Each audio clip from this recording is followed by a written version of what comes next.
तो चलिए बुलेटिन की शुरुआत करते हैं एक बड़ी खबर के साथ। भारत के हमले के डर से संयुक्त राष्ट्र पहुंचा पाकिस्तान। भारत पाकिस्तान तनाव पर आज यूएनएससी की बैठक। भारत पाक तनाव को लेकर चर्चा हो सकती है। बंद कमरे में दोनों देशों के हालात पर होगा विचार विमर्श। बड़ा अपडेट आपको बता रहे हैं। भारत के हमले के डर से संयुक्त राष्ट्र पहुंचा पाकिस्तान। भारत पाकिस्तान तनाव पर आज यूएनएससी की बैठक। भारत पाकिस्तान तनाव को कम करने पर होगी चर्चा। बंद कमरे में दोनों देशों के हालात पर होगा विचार विमर्श। और ज्यादा जानकारी साझा करने के लिए हमारे साथ एसोसिएट एडिटर प्रदीप कुमार जुड़ चुके हैं। प्रदीप, भारत के हमले के डर से संयुक्त राष्ट्र पाकिस्तान पहुंचा है। भारत पाक तनाव पर आज यूएनएससी की बैठक होनी है और भारत पाक तनाव को कम करने पर ये चर्चा होगी। तो ऐसे में लगातार जो तनाव भारत और पाकिस्तान के बीच दिखाई दे रहा है, जिससे पाकिस्तान की बौखलाहट साफ तौर पर नजर आ रही है, इस बीच यूएनएससी की ये बैठक कितनी महत्वपूर्ण?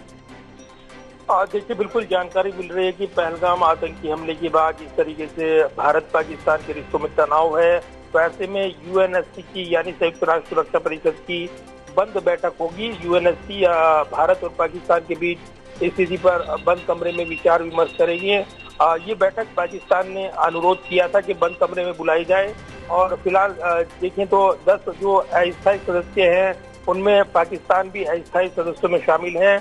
तो संयुक्त राष्ट्र सुरक्षा परिषद में 5 वीटो संपन्न सदस्य हैं। ये बताया जा रहा है कि भारत ने जिस तरीके से पहलगाम आतंकी हमले के बाद पाकिस्तान के खिलाफ दंडात्मक कदम उठाए हैं, उससे पाकिस्तान परेशान है और इसलिए आपातकालीन बैठक की मांग की गई थी। तो चूंकि दोपहर बाद यहाँ पर होगी संयुक्त राष्ट्र सुरक्षा परिषद में अगर देखें तो वीटो संपन्न जो 5 सदस्य हैं, चीन, फ्रांस, रूस, ब्रिटेन और अमेरिका, तो वहीं 10 अस्थायी सदस्य हैं जिनमें पाकिस्तान भी शामिल है। तो ऐसे में ये बैठक काफी महत्वपूर्ण रहेगी क्योंकि पाकिस्तान कहीं ना कहीं यहाँ पर अंतर्राष्ट्रीय समुदाय के सामने गुहार लगातार नजर आ रहा है, क्योंकि आतंक को जवाब देने के लिए भारत ने कड़े कदम उठाए हैं, जिसमें पाकिस्तान के खिलाफ कई बड़ी दंडात्मक कार्रवाई की गई है। इसमें सिंधु जल संधि को निलंबित करना, पाकिस्तान नागरिकों को जारी किए गए सभी वीजा रद्द करना और इस्लामाबाद से सभी आयातों पर व्यापार प्रतिबंध लगाना शामिल है। तो इसके बाद पाकिस्तान कहीं न कहीं जो शिकंजा भारत कर रहा है उससे बौखलाया हुआ है और इसीलिए उसने ये मांग की थी जो कि ग्रीस के जो यहाँ पर जो उनकी ओर से बैठक बुलाई गई है, क्योंकि वो इसकी अध्यक्षता बताया जा रहा है कि किस तरीके से इसकी अध्यक्षता। जी प्रदीप जी, सुन पा रहे हैं आप?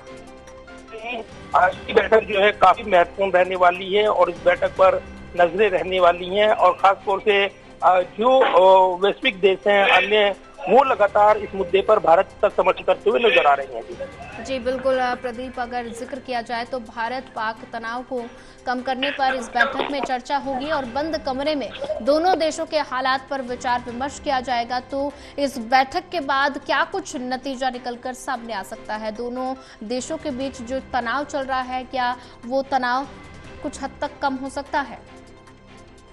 देखिए, बिल्कुल ग्रीक प्रेसिडेंसी ने ये बैठक दोपहर बाद निर्धारित की है और कहीं ना कहीं इसमें अस्थायी सदस्य भी शामिल रहेंगे। और जिस तरीके से पहलगाम आतंकी हमले के बाद भारत वो लगातार एक्शन में है, तो कहीं ना कहीं पाकिस्तान जो है बौखलाया हुआ है और भारत की ओर से जो दंडात्मक प्रहार किया गया है उससे वो कहीं ना कहीं चाहता है कि उसको सुरक्षा मिले। संयुक्त राष्ट्र सुरक्षा परिषद में वो पहुंचा है और इसको लेकर बैठक की मांग की गई। बंद कमरे में भी बैठक को ये भी मांग की गई थी। तो जरूर है कि इस पर आगे का विचार विमर्श होगा, लेकिन भारत अपनी आत्मरक्षा के लिए कोई भी कदम उठाएगा और इसको लेकर अंतर्राष्ट्रीय जो देश हैं वो भारत के साथ खड़े हुए दिखाई दिए हैं। जबकि राजनीतिकों के साथ भारत की ओर से विदेश मंत्रालय की ओर से बैठक का सिलसिला देखने को मिला था। तो जरूर है कि यूएन में ले जाना इस मामले को और इसको लेकर बंद कमरे में बैठक की मांग करना एक प्रक्रिया का हिस्सा है, लेकिन इसमें कोई बड़ी राहत पाकिस्तान को मिलेगी इसकी उम्मीदें बेहद कम है। जी प्रदीप कुमार जी, नजर बना के रखिए, आगे भी आपसे अपडेट लेते रहेंगे।